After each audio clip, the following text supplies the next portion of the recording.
고린도후서 10장 19절서부터 25절에 있는 말씀으로 영원한 예배자, 이런 제목으로 은혜를 나누려고 합니다. 저는 간혹 가다가 꿈을 꾸면은 제가 직장을 잃어버렸어요.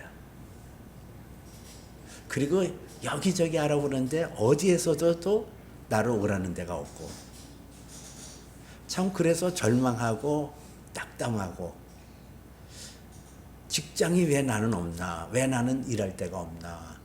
그래서 아주 그냥 꿈속에서 그냥 막 슬퍼하고 답답해하고, 그러다가 꿈에서 깨나면은 내가 할 일이 있네? 이러고 위로를 받는 그런 적이 종종 있었거든요. 근데 제가 왜 그런 꿈을 꿀까? 그 이유를 살펴보니까 제가 청소년기에 시계 제조 공장을 다닌 적이 있었거든요. 근데 거기서 조립식이라는 곳에서 친구 하나를 만나는데, 얘하고 그냥 일하면서 장난치고 뭐 이러다 보니까 직장 상사에게 밉보였어요. 그래서 회사에서 임의대로 나를 내보낼 수 없잖아요. 해고가 되니까. 그러니까 저를 공작실로 내려보내고, 거기 내려가니까 아무도 나에게 일을 시키는 사람이 없어요. 여러분, 일하러 갔는데 일이 없어요. 어느 누구도 나에게 일을 시키지 않고 하는 일이 나에게는 아무것도 없어요. 일터에서 일이 없다는 거, 그거 고역 중에 고역이더라고요. 그러다고 멀쩡히 아주 이건 뭐 자불안석이라는데 그럴 때 쓰는 것 같아요. 이걸 뭐 어떻게 행동해야 될지, 뭘 해야 될지, 그때의 충격, 그때의 그 받았던 상처가 제 영혼 속에 오랫도록 잠재하고 있었던 모양이에요. 여러분, 일을 할 수 있다는 게 참 복이거든요. 근데 성경 전도서에서는 이런 말씀이 있어요. 내 손이 일을 잡는 대로 힘을 다하여 할지니어다. 내가 장차 들어갈 그 음부에는, 거기에는 일도 없고 계획도 없고 지식도 없고 지혜도 없느니라 그랬거든요.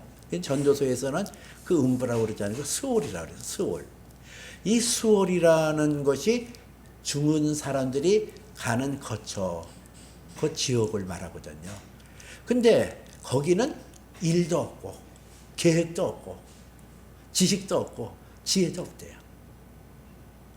이게 우리가 이 세상에서 살면서 일을 할 수 있다는 거, 나름대로 계획을 세울 수 있다는 거, 그리고 지식을 가지고 지혜를 가지고 내게 주어진 일을 잘 도모하고 성취를 하고 어떤 일을 할 수 있다는 게, 이게 참 복이라는 거예요. 근데 일이라는 그런 그 측면에서는 성경의 부정적인 내용으로 나오는 것이 창세기에 나와 있거든요. 창세기 3장 17절에 보니까 하나님께서 아담에게 이르시되, 내가 내 아내의 말을 듣고 내가 네게 먹지 말라고 하는 나무의 열매를 먹었은즉 땅이 너로 말미암아 저주를 받아 내 평생의 수고해야 그 소산을 먹으리라. 그런 말씀이 있어요.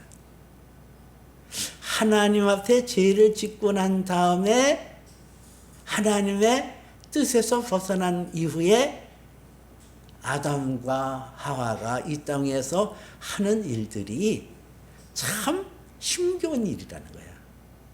가시와 엉겅퀴가 나고, 그리고 고통스럽고, 그저 그냥 그 수고에, 평생 수고하여 내 소산을 먹으리라 그랬으니까요. 수고하지 않으면 먹을 것이 없고 땀을 떼야 되고, 참 그 일이라는 게 가치가 없고 그 눌림이 있을 수밖에 없는 것이 죄 아래 있을 때 일어나는 현상이에요. 그런데 이사야서 43장에 보니까 이런 말씀이 기록되어 있더라고요. 너희는 예전 일을 기억하지 말고 옛날 일을 생각지 말라. 보라, 내가 새 일을 행하리니 나타나리라. 내가 알지 못하느냐? 내가 반드시 광야에 길을 내고 사막에 강을 내리라 하는 말씀이 있어요. 예전에 너희가 눌림을 받고 고통당하고 그리고 어쩔 바를 모르는 방황의 그 시절을 잊어버려라. 내가 새 일을 행한다. 그 새 일을 행하는 것이 보라, 내가 새 일을 행하리니 내가 반드시 광야에 길을 내고 사막에 강을 내리라. 이 광야라는 데는 길이 없어요. 그러니까 이게 동서남북이 구분이 안 되는 거예요. 그 광야에 서게 되어지면 그 공포감이 확 밀려거든요. 쓸모없는 광야. 어디 풀한폭이 제대로 나지 않고 어느 것 쉴 곳이 없는 그 광야. 거기에 갈 곳이 있어지는 길을 내고 사막 한가운데 강을 낸다. 그래서 거기에서 식물이 자라고 동식물이 자랄 수 있도록 하나님께서 의미 있고 가치 있게 하겠다. 여러분, 여기에 중요한 포인트가 있어요. 내가 지금 하는 일이, 내게 주어지는 이 일이 바람직하고 가치가 있고 그리고 의미가 있다고 한다면 그것이 하나님이 행하시는 새 일에 동참할 때 되는 거예요. 새 일. 오늘 성경에서는 하나님께서 우리에게 새 일을 행하시는 아름다운 그리고 가치 있고 의미 있는 것에 대하여 우리 주 예수 그리스도께서 어떤 일을 하셨는가를 우리에게 보여주고 있거든요. 오늘 19절에 이렇게 나오잖아요. 그러므로 형제들아, 우리가 예수의 피를 힘입어 성소에 들어갈 담력을 얻었나니. 그래요. 예수의 피.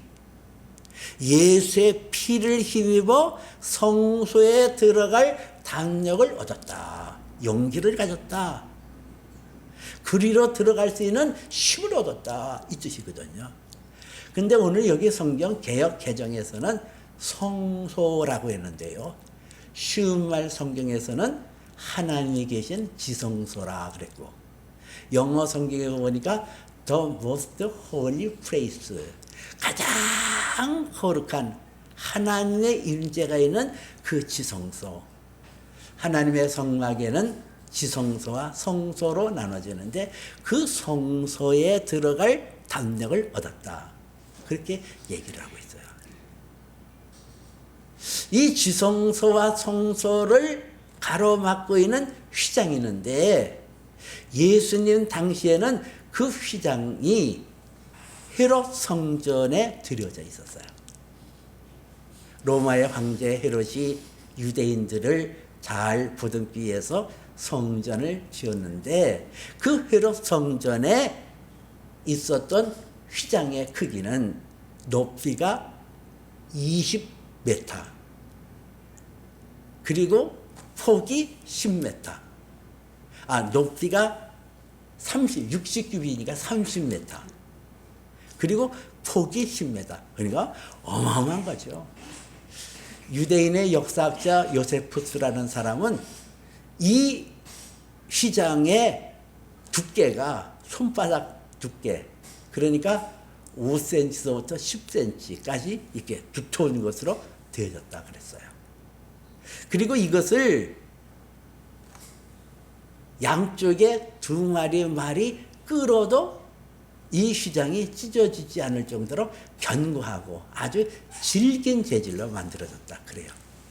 그런데 이 휘장이 마태복음 27장에 보니까 예수께서 다시 크게 소리 지르며 영원히 떠나가시느니라.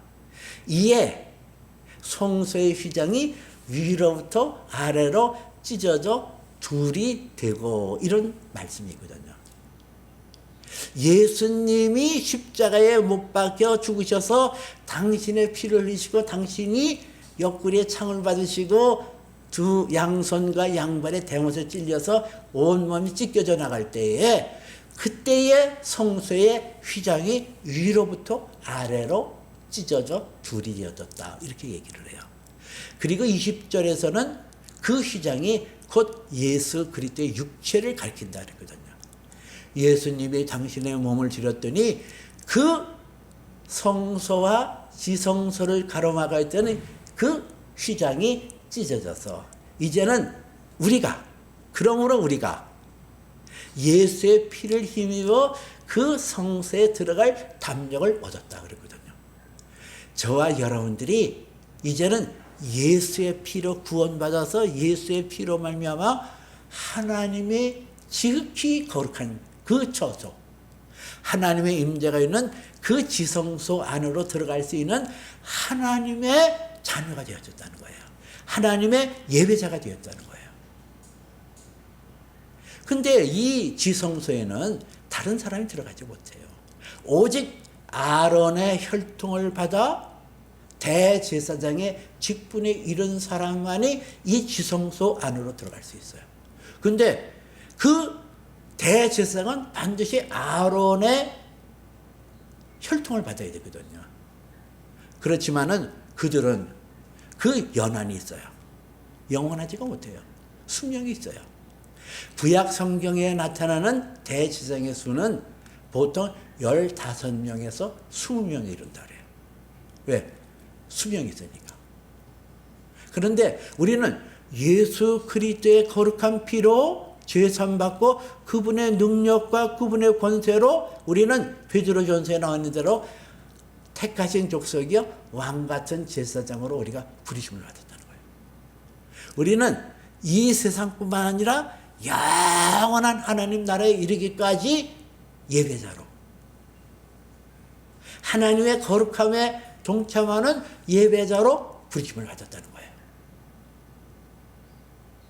예수의 피로 영원한 제사장이 되어서 하나님을 섬기게 되어졌다는 거예요. 이 예배가 아주 중요하거든요. 이 예배라는 것은 하나님의 일이라는 거예요. 요한복음 6장 29절에 보니까 예수께서 대답하여 이르시되 하나님이 보내신 자를 믿는 것이 하나님의 일이니라 그랬거든요. 하나님의 일, God's work. 하나님의 일이라는 것은 하나님의 아들 예수 그리스도를 믿는 거래요. 그 믿음으로 하나님 앞에 나갈 때 하나님의 일을 하는 거예요. 이 하나님의 일이 왜 이렇게 소중한가? 하나님의 일이 곧 우리 주 예수 그리스도의 이름으로 영원한 제사장으로 부르심을 받았으니 이 땅뿐만 아니라 영원한 하나님 나라에 이르도록 우리는 예배자로 세움을 받았기에 이 예배가 살아있을 때, 예배가 하나님 앞에 드려질 때 우리는 가치 있고 의미 있는 신성한 일을 진행하면서 이 땅에 살면서 우리에게 주어진 일이 가치가 있고 보배롭게 될 수 있다는 얘기예요. 이 예배예요. 그러면 그 예배는 어떤 자세로 드려야 될까? 오늘 22절에서는 이렇게 나오고 있거든요. 우리가 마음의 뿌림을 받아 악한 양심에서 벗어나서 몸은 맑은 물로 씻음 받아 참 마음과 온전한 믿음으로 하나님께 나갈지니라 그랬거든요. 우리가 우리 마음에 그 뿌림, 예수의 십자가의 보혈의 능력을 내 양심의 뿌림을 받아 악한 양심에서 벗어나자 그랬거든요. 이 악한 양심이 뭐예요? 하나님을 거부하는 마음이거든요. 하나님의 사랑이라는 것을 인식하지 못하는 마음들, 악한 양심이에요. 하나님이 어디 있어? 하나님의 사랑이야? 하나님의 사랑이라면 이럴 수가 있어? 이게 악한 양심이라는 거예요. 그런데 그 악한 양심이 예수 그리스도의 보혈로 씻김을 받아 살아났다는 거예요. 벗어났다는 거예요. 내 안에 하나님의 사랑이 와닿기 시작합니다.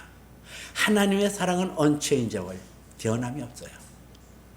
밝은 곳에서 하나님의 사랑은 여전하고 어두운 곳에서도 하나님은 함께 하시고 추운 곳이나 더운 곳에나 낮은 곳이나 높은 곳이나 어느 곳에든지 예수 그리스도의 피로 말미암아 악한 양심에서 벗어나면 하나님의 사랑이라는 사실이 인식이 되어지고 그 하나님의 사랑이라는 것이 언제나 나를 새롭게 하고 온전해진다는 거예요. 그리고 우리의 몸은 맑은 물로 씻음을 받았다 그랬거든요. 예수께서 십자가에 못 박히실 때 피와 물을 쏘셨다 그랬는데 그 맑은 물, 생명의 물, 그 물로 내 몸이 씻음 받았다. 내가 죽을 몸이 죽지 아니하는 영광의 몸, 부활의 몸으로 되살아난다는 소망이 우리에게 있다는 거예요. 예수 그리스도의 피로 말미암아 내 악한 양심이 벗어나지고 내 몸이 부활의 소망을 갖게 되어지는 그 마음이 참 마음이요 온전한 믿음이라는 거예요. 그 믿음을 가지고 하나님 앞에 나가는 것, 이것이 예배자의 참 모습이거든요. 예배는 내 안에서 놀라운 역사를 가져옵니다. 이 예배라는 것은 하나님의 복을 받은 근거가 되어지는 거예요. 그래서 출애굽기 23장에 보면 너희 여호와 내 하나님을 너희가 섬기면 여호와께서 너희의 양식과 물의 복을 내리시고 너희 중에서 병을 제할 것이다. 그렇게 얘기하고 있거든요. 여러분, 우리가 이 예배 자리에 나온 거는 우리가 하나님의 은혜를 감격하는 리스폰스, 하나님 앞에 반응이며 우리는 하나님이 위로부터 준비한 그 복을 받기 위하여 이 자리에 온 거예요. 하나님께서 우리에게 우리의 양식과 물의 복을 내리신다. 우리가 무엇을 먹느냐에 따라서 우리의 건강이 좌지우지하거든요. 근데 하나님께서 내 먹을 것과 물의 복을 주시게 되어지면 내 영혼이 잘된 같이 범사가 잘되고 병에서 노임을 받을 수 있는 은혜가 있는 거예요. 미국의 하버드 대학교의 보건대학원에서 이런 조사를 했대요. 예수를 믿고 지속적으로 정기적으로 예배 드리는 자하고 예배 드리지 아니하는 그 차이가 뭘까? 그리고 연구를 했더니 예배를 정기적으로 드리는 사람들의 그 모습이 안 드리고 사는 사람하고 천재하게 다른 것이 있는데 그것은 이런 심혈관 질환이라든가 우울증이라든가 자살 충동에서 벗어나서 사망률이 그렇지 않은 사람보다 20에서 30% 현저하게 낮더라는 것이 증명이 되었어요. 또 한 조사에서는 여자 간호사 2만 명을 대상으로 20년을 추적을 했다. 여자 간호사 7만 명을 20년 동안 관찰 추적했대요. 정기적으로 예배 드리는 사람하고 안 드리는 사람하고 어떻게 차이가 날까? 그랬더니 암이라든가 이런 무슨 질병에서 벗어날 수 있는 그러한 확률이 훨씬 크더라는 것이 증명이 되었어요. 이 예배. 예배는 우리가 하나님 앞에 드려져서 우리가 신앙을 고백하고 하나님의 사랑을 노래하는 것이 되지만은 이 예배를 통하여 하나님께서는 복을 주시고 은혜를 주시는 것이 이 예배이거든요. 이 예배가 결실을 맺어야 된다. 우리가 영원한 하나님 앞에 예배자로 부르심을 받았다고 한다면 이 영원한 예배자가 열매를 맺어야 돼요. 성령의 9가지 열매가 우리에게 맺어지고 구원의 능력으로 새롭게 되어지고 온전케 되어지는 그 열매가 맺어져야 되는데 그에 대해서 누가복음 16장에서는 거지 나사로와 부자에 비해서 얘기하고 있거든요. 거기에 보면 이런 말씀이 나와요. 한 부자가 있어. 자색 옷과 가는 베옷을 입고 날마다 호화로이 연락하더라 그랬어요. 한 부자. 자색 옷이라는 것은 왕족이라는 상징이거든요. 또 가는 베옷을 입었다는 것은 멋쟁이라는 얘기예요. 그리고 날마다 호화롭게 연락하여 부자라는 거예요. 즐길 줄 안다는 거예요. 호방하다는 얘기예요. 얼마나 복된 사람이에요. 건강하니까 죽을 때까지 그렇게 살았어요. 그런데 그와는 반대로 그의 문 앞에는 헌대추성인 나사로라는 사람이 있어서 부자의 상에서 떨어지는 부스러기를 먹으면서 살고 있어요.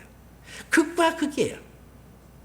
호화로이 연락하고 희낙락하는 부자, 돈도 많고 건강도 많고 사람도 많이 달라오는 그런 부자, 아무도 찾는 이 없는, 아무도 돌봄이 없는, 나면서부터 약하고 헌대투성이어서 거지로 문 앞에서 그 상에 떨어지는 음식 ጭ꺼기를 먹어야 되는 이 가난하기 그졌고 비참하기 그저는 나사로. 극과 극 아니에요? 어둠과 빛의 모습 아니에요? 그런데 이 세상의 삶뿐만 아니라 하나님 앞에 가는 모습에서는 또 달라져요.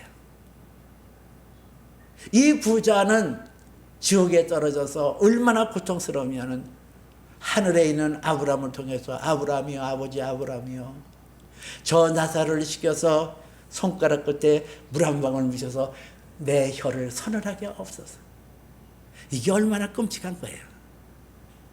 그런데 나사로는 그가 죽어 천사에게 들려 아브라함 품에 안기게 되었다. 그렇게 얘기하거든요. 이게 뭐가 그렇게 차이를 나게 했을까요?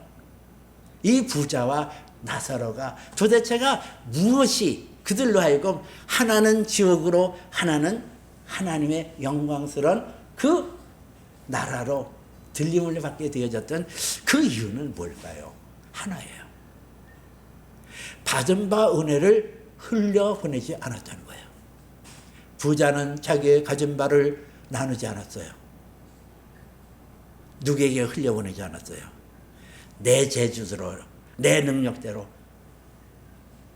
내 운대로 내가 이렇게 된 건데 내가 누굴 나눠주냐.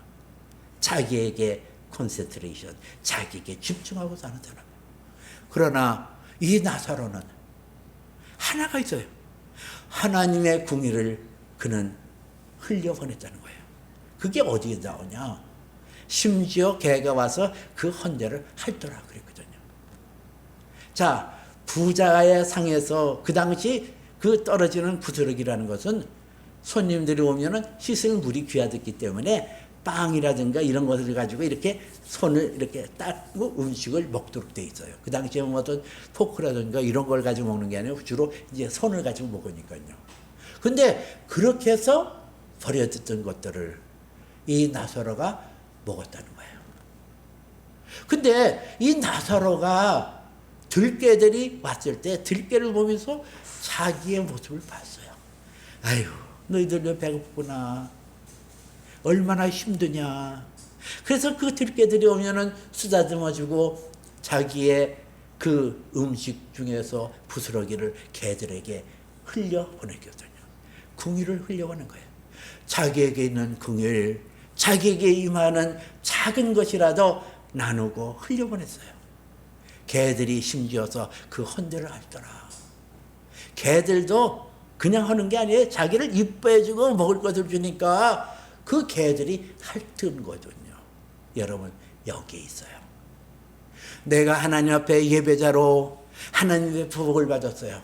내게 있는 것은 나누라고 준 거예요. 내게 건강을 주신 것은 봉사일을 하게 하기 위해서, 내게 재물을 준 것은 나누기 위해서, 가난한 자들에게 나눠주고 내게 손을 벌린 자에게 나눠주기 위해서 내게 그 사람들을 붙여준 거거든요. 그래서 내게 있는 바를 나눌 줄 알을 때 우리는 열매를 맺을 수 있어요. 그래서 성경은 주라 그리하면 후히되어 흔들어 넘치도록 안겨 주리라. 그렇고 주는 것이 받는 것보다 낫다라고 성경은 얘기하고 있어요. 내게 있는 바를 이웃에게 흘려보내고 내게 있는 것을 나눠줄 때 우리는 비로소 거기서 성령의 열매를 맺을 수가 있는 거거든요. 예배자가 가져야 되는 태도와 예배자가 가져야 되는 정신과 예배자가 가져야 되는 의적인 결단이 중요하다는 거예요. 오늘 25절에 이런 말씀이 있어요.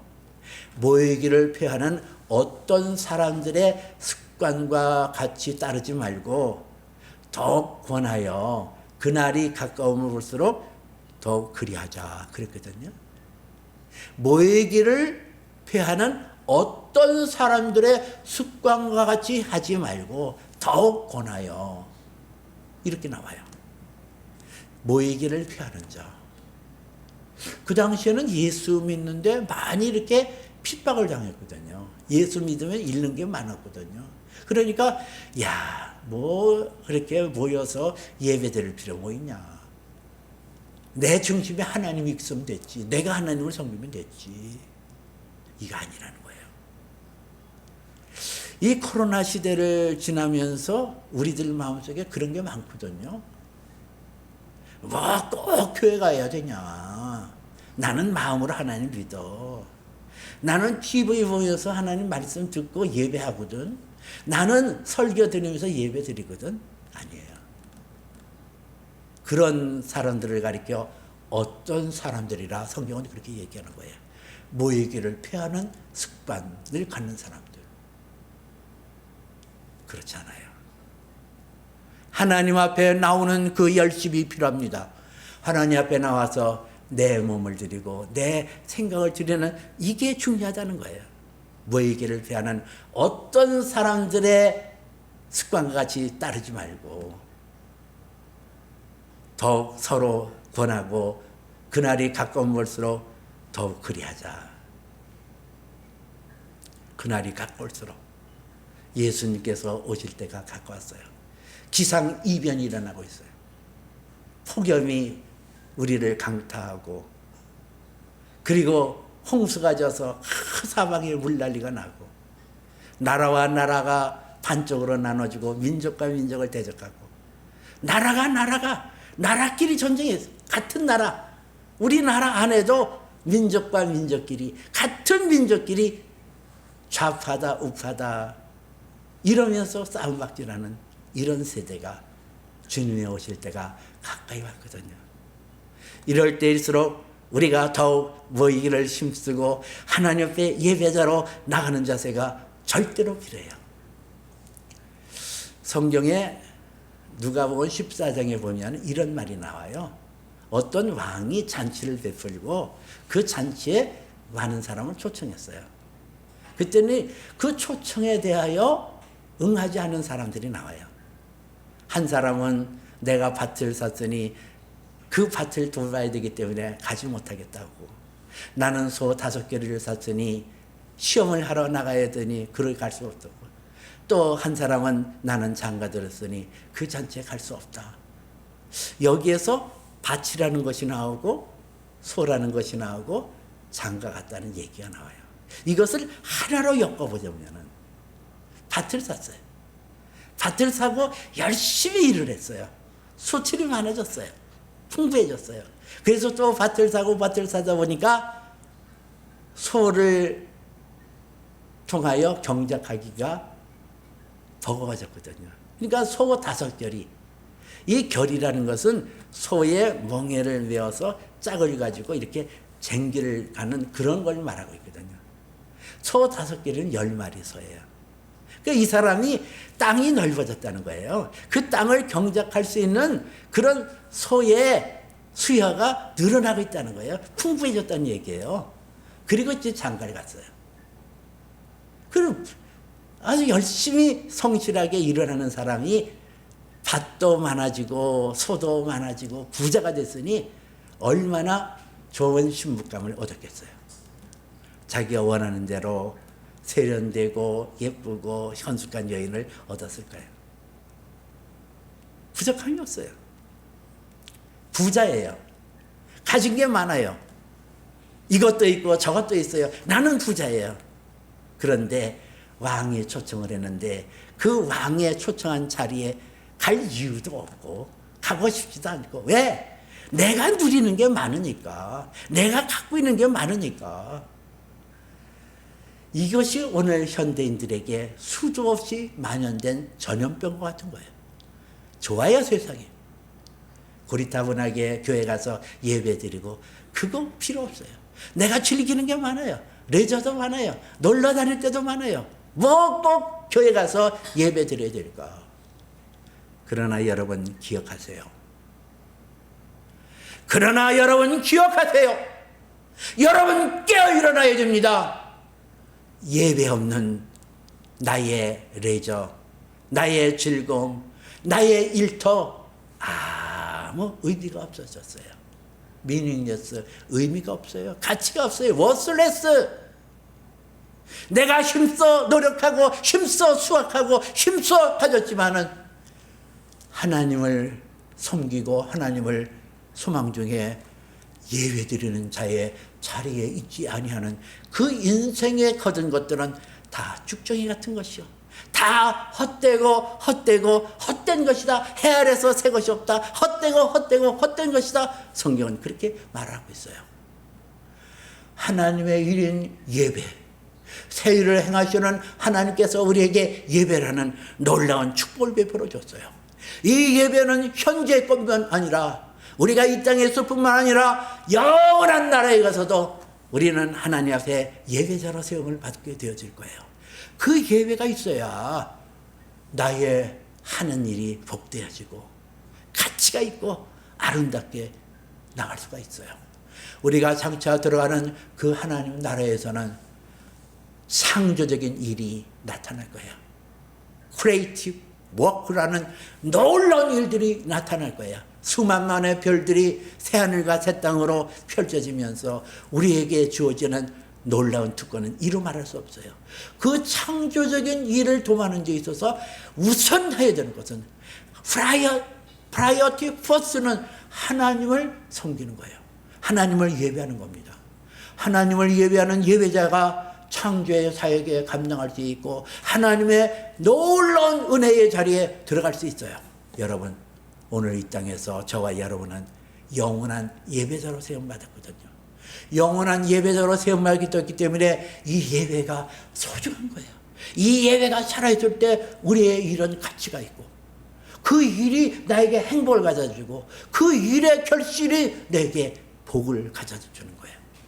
영원한 예배자로 부르심을 받은 부르신 하나님의 그 은혜를 우리가 기억하면서 예배자로 그렇게 하나님 앞에 나가기를 주님의 이름으로 축복해 드립니다.